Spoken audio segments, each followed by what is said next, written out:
Welcome to this explainer. Look, if you're a leader in the Philippine food and beverage industry, you absolutely do not want to miss this one. We're talking about a sector that literally feeds the nation. But just underneath the surface, there's a massive sustainability shift happening, and frankly, a lot of companies just aren't tracking it yet. So today we're going to unpack exactly what those shifts are, and more importantly, how they are going to impact your day-to-day operations. We designed this explainer specifically for you, the executives, the decision makers, the folks running the show in the Philippine food and beverage space. It's time to pull back the curtain on a few absolutely critical challenges that are inevitably going to shape the future of both your business and the country. And we're going to uncover some really valuable operational insights along the way. To get us there, here's our roadmap. We're going to systematically break down 5 critical issues.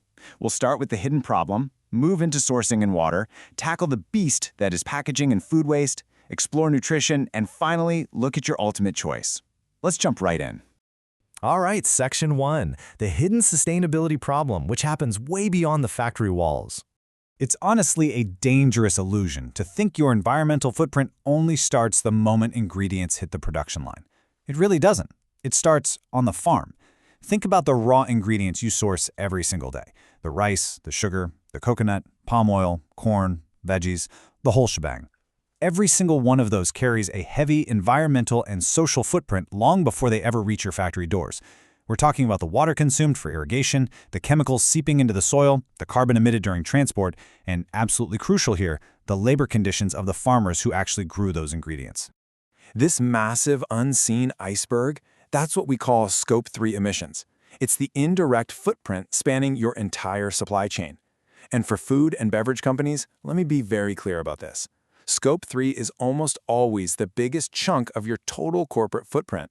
It's just sitting there, right below the surface of traditional sustainability reports. Moving on to Section 2, let's group together sourcing and water stewardship, which covers our first 2 big issues. This hits on Issue 1, agricultural sustainability. The industry's being forced to ask some pretty uncomfortable questions right now. Where do your raw materials actually come from? Are farmers using sustainable practices? And hey, are they being paid fairly for their labor?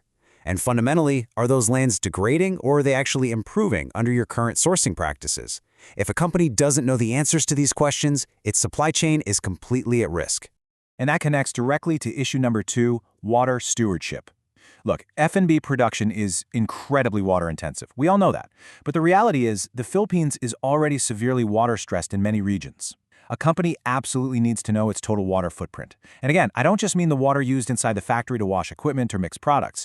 I mean the footprint across the entire agricultural supply chain. Let's shift gears to Section 3, packaging and food waste. These are Issues 3 and 4. Issue 3 is, well, it's a glaring one, packaging waste. The Philippines is already one of the top plastic polluters globally, right? But sitting at the very top of that problem is the food and beverage sector, the single largest contributor to single-use plastic waste in the country. That is a staggering reality, and it fundamentally impacts how this sector is going to have to operate moving forward. And here is why you really need to care about this right now. Under Republic Act 1189, the Extended Producer Responsibility Act, or EPR law, companies are now legally required to manage the end of life of their packaging. This is no longer just a nice-to-have PR initiative. This is not optional. It is literally the law. The sector is officially on the hook for the plastic it puts out into the world. Which brings us to Issue 4, food waste. We are wasting millions of metric tons of food in the Philippines every single year. And this hemorrhage? It happens across every single node of the supply chain.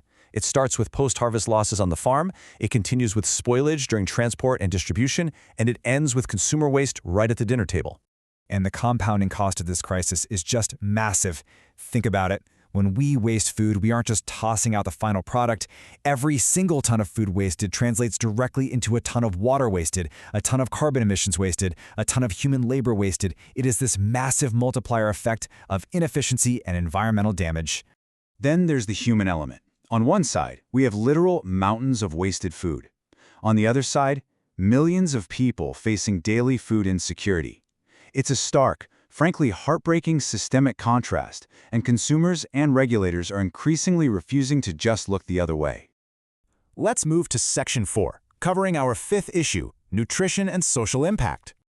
Now this is an area that actually catches a lot of executives totally off guard. When we talk ESG, environmental, social, and governance, we tend to focus really heavily on the E, right? But the social pillar is now asking a very difficult question. Are your products making people healthier or less healthy? Are your marketing practices genuinely responsible, especially when they're directed toward kids? You really need to keep this on your radar because international ESG frameworks are shifting as we speak. They're starting to bake explicit nutrition metrics right into their social performance assessments. Philippine food companies need to be ready to have that conversation today, because you better believe investors and regulators are going to start asking those exact questions tomorrow. Which brings us to Section 5, the final ultimatum, and really, your company's ultimate choice. Let's zoom out for a second and just look at the immense systemic power this sector actually wields. The food and beverage sector doesn't just feed the Philippines. Because of its sheer scale, it effectively controls our agricultural systems. It dictates the health of our water systems. It deeply impacts local communities, all the way from rural farms to dense urban centers. The industry has incredible power. And with that kind of power comes a really stark choice.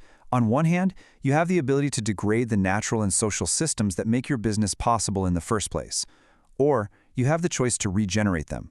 The industry has the ability to build agricultural and water systems that are resilient, sustainable, and capable of thriving for generations to come.